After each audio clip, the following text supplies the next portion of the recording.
So ayun na, sara na natin. At tayo iuwi na dahil na tayo. Tapos na tayo sa ating instalasyon. So maliit lang yung harvest dahil makulimlim tayo ngayon. Bukas na ito malalaman ni client kung paano mag-harvest. Din na natin ma-testing kasi may bagyo. Tsamba talaga pag-install natin, may bagyo.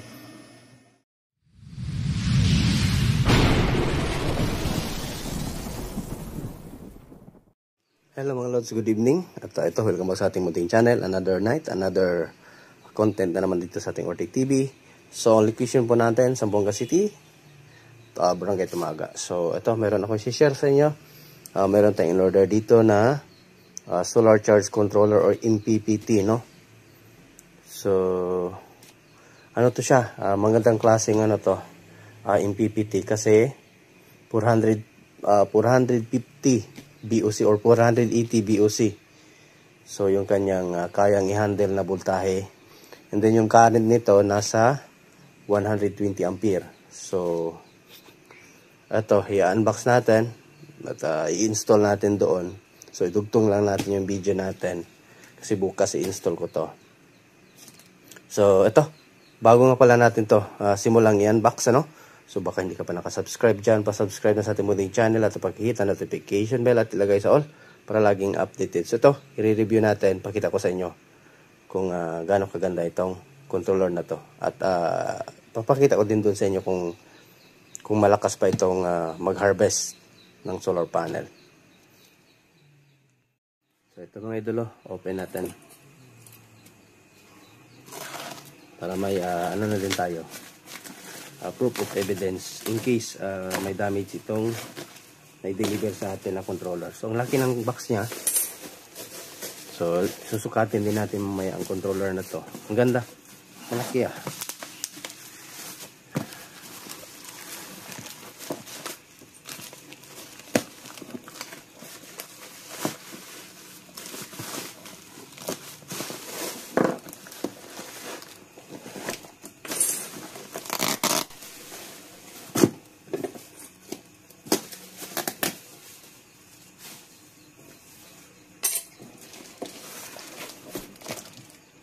Ito yung bukasan niya.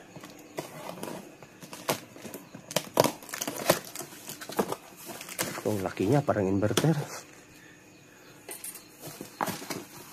Parang inverter na yung ano niya mga lods. Size ang bigat. Oh my god, ang bigat. Grabe oh. Parang inverter na talaga ito mga lods. So yun oh. So ito yung makikita nyo sa ano, sa online.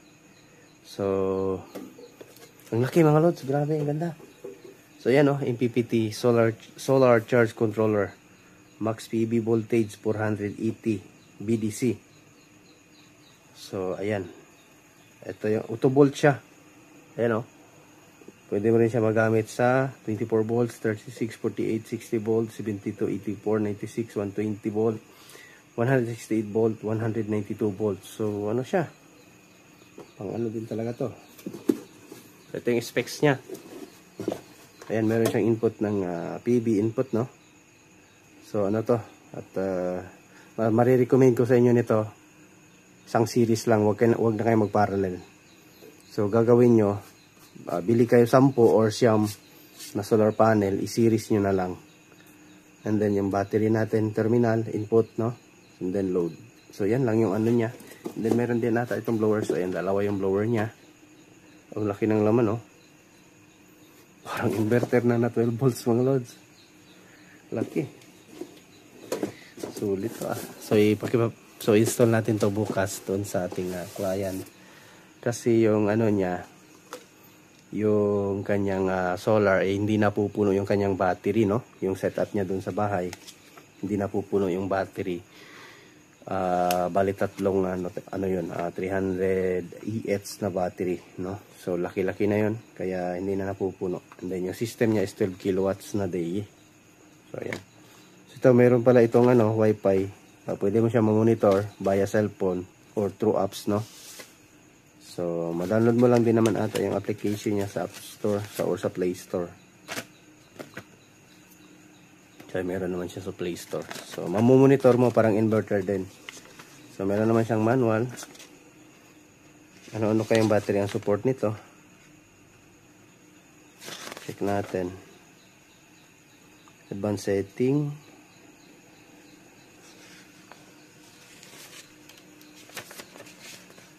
Ito yung battery niya. Ano kayang kaya niya i-handle na battery. Wala naman lagay dito. Meron naman gel. So may ano siya sa gel, no. Wala siyang nakasulat na ibang ano. So check na lang natin to doon actual, no, kapag na-install na natin.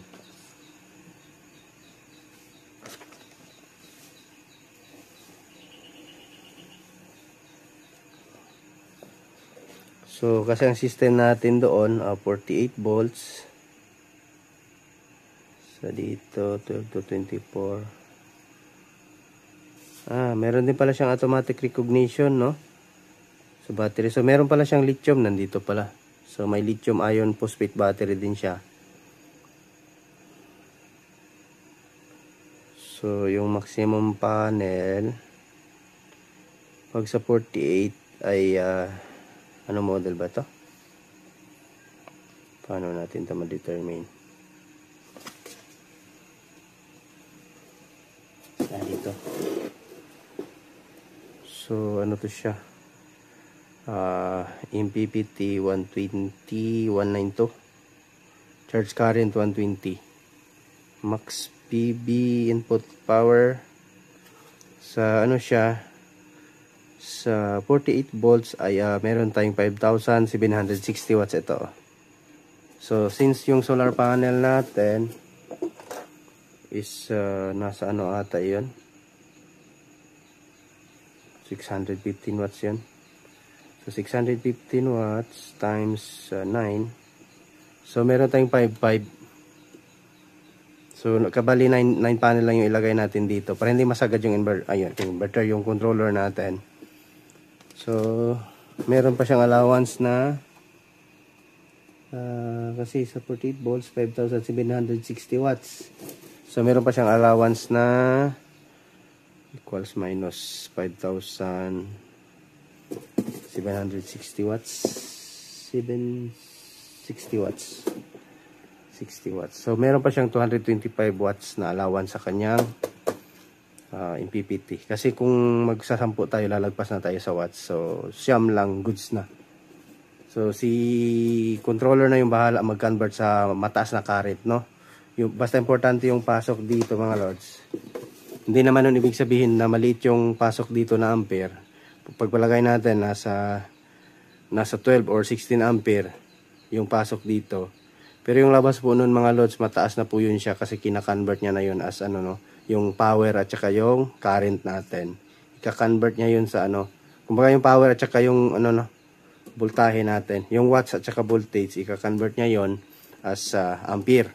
So yun na yung ano, pang charge, no. So doon na yun tataas yung ampere. Minsan makikita mo dito sa output charging, meron na yun, magmamarka na yan siya na 50 to 80 ampere. So ganun yun, mga loads. So ito, continue na lang tayo at tignan natin kung maganda ba performance nito. And then ilagay ko lang din yung link in case magustuhan nyo, click nyo lang din ano. Kung gusto nyo powerful na MPPT solar charge control. Sukatin pala natin, mga lods. Papakita ko sa inyo. Yun lang. Alam yung panukat natin dito. Hanapin ko muna. So ito na yung pulgadera natin. Sukatin natin. Yung patayo niya. Ay meron tayong 13 inches. And then yung lapad ay 9 inches. And then yung lalim 4 inches. So laki, ang laki, mga lods. So mukhang magandang klaseng ano to. Kaya continue lang tayo, mga lods, doon sa site, no. So continue na natin yung video natin. And then basta ilapag ko lang yung link nito kung saan ko nabili. Yung legit store talaga kasi ang daming nag-post nito eh. So ayan, continue lang tayo. So ayun, mga lods, dito na tayo sa sa system. Ayan, oh. Kulang talaga yung Kasi yung area niya kasi medyo slope kasi ito sa baba. So medyo hindi talaga sinasagap yung init. So dito natin i-add yung ano natin. Ito.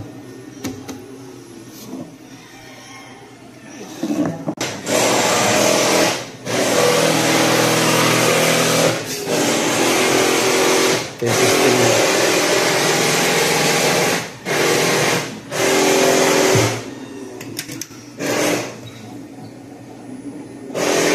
Hindi pa yan sila naka-aircon mga lods.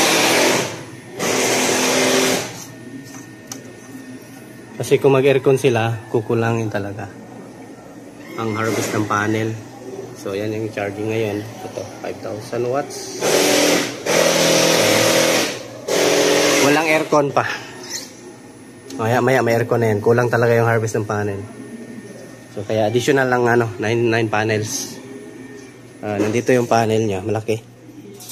So ito, laki na solar panel, 615 watts.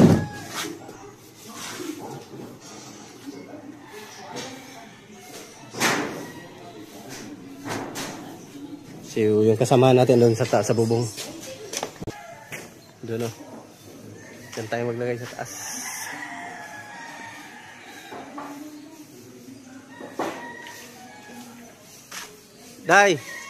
Day!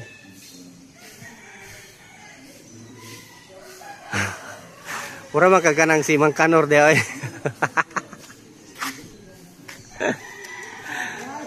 Wala!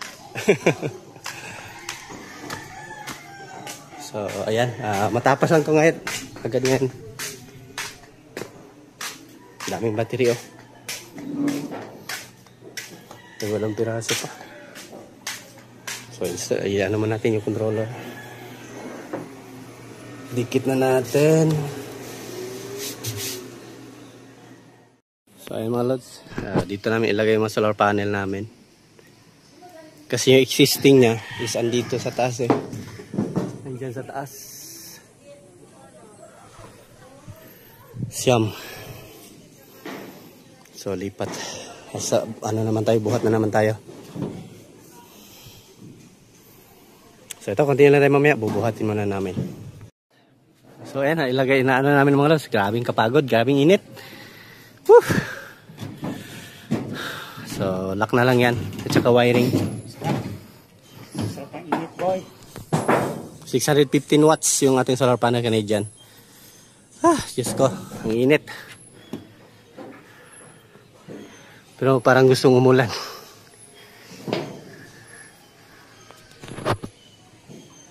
Nanginginig yung kamay ko sa ano, bigat ng solar panel.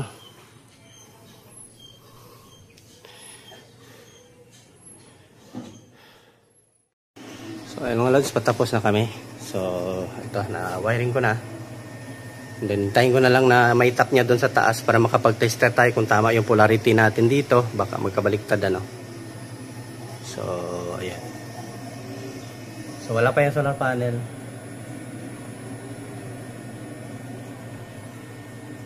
So naka-live PO4 tayo sa setting. Yeah, pero yung register niya dito 24 volt eh. Pero auto volt naman yung ano niya.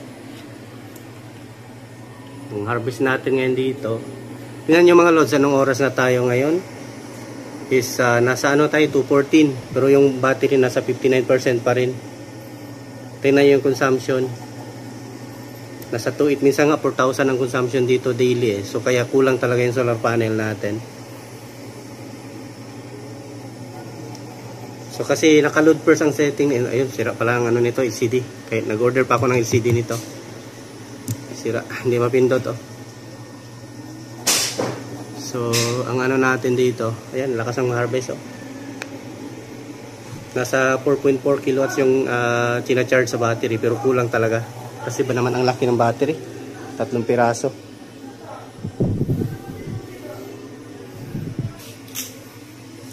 So, mamaya update ko kayo ulit pag tapos na. So, akyat tayo doon kung natapos na sa taas. Are you okay? Chicken. Hindi niya pa pala na-tap yung wire natin. So, si Ramboy, ang expert natin sa panel side.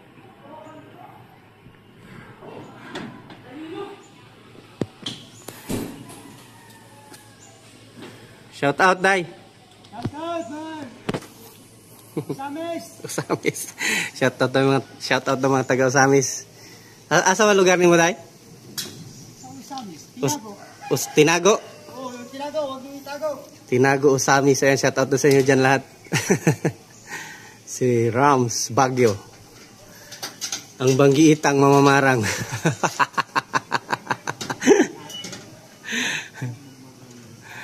So, continue lang tayo mga lods kasi ilalak niya pa yung mga panel natin. Hindi na ako, tapos na kami dyan. Ayoko na bumaba dyan. Nahirapan ako mag-akit dito. Oh. Ang taas. Ang taas. Ayan, ang taas. Nahirapan. Walang ladder. Yan yung mga lods. Sinapakapakan niya lang yung panel. Yan, anong panahon natin ngayon. Init na may halong ulan. Bagyo. Ingat mga taga Cebu.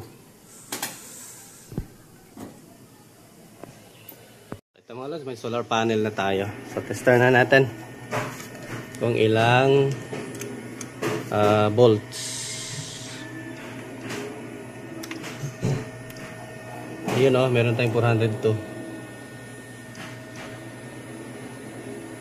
So kaya pa naman 10 na panel, no? Kasi 480 naman yung ano natin. Pero hindi ko na sa sinagad kasi yung existing na lang, kung nakita nyo sa video natin na pag total natin, meron lang siyang 200 watts na existing, no?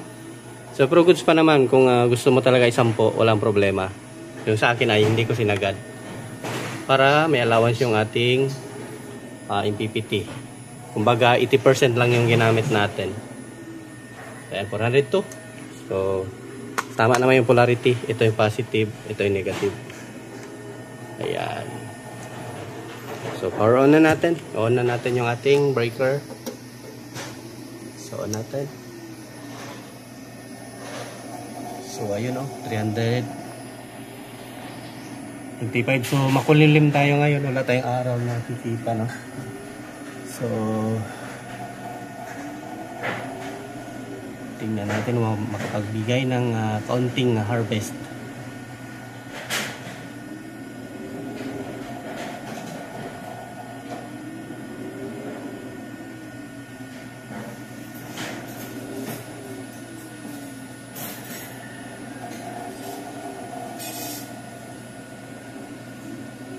So, hintayin na lang natin. May delay ata itong ano na to, controller.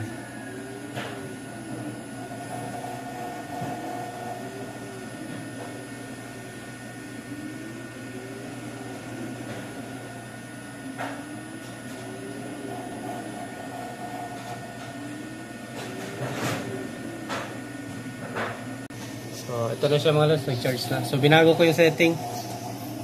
So ayan, kaya pala hindi nag-charge kanina 24. So may 48 pala siya na setting. Ngayon ko lang na napansin. So ngayon meron na siyang harvest na 330 watts. So makulimlim tayo ngayon. So check natin kung aakyat.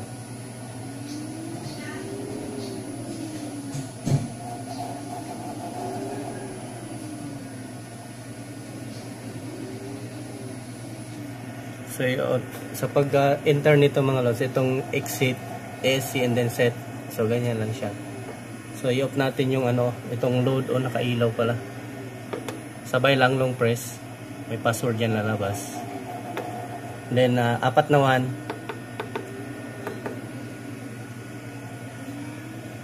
Hindi makita eh. So basta 4 na 1. Yes. Tapos load type.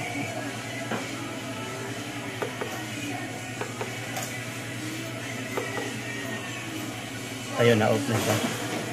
Tapos so LiPo4 parameter cannot be adjusted. So hayaan na natin yan. So 80% lang yung charging current natin. And then ayun na, naka-LiPo4 tayo. So yan lang yung program ko.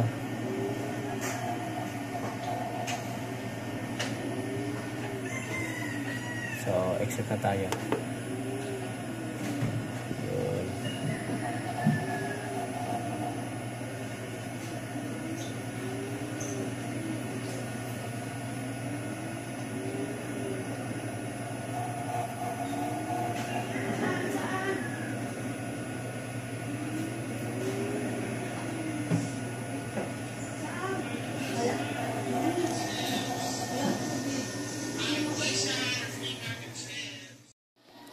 ayan na, sara na natin. At tayo iuwi na dahil na tayo.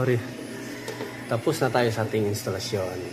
So, maliit lang yung harvest. Dahil makulimlim tayo ngayon, bukas na ito malalaman ni client kung paano mag-harvest. Din na natin matesting kasi may bagyo. Tsamba talaga pag-install natin, may bagyo.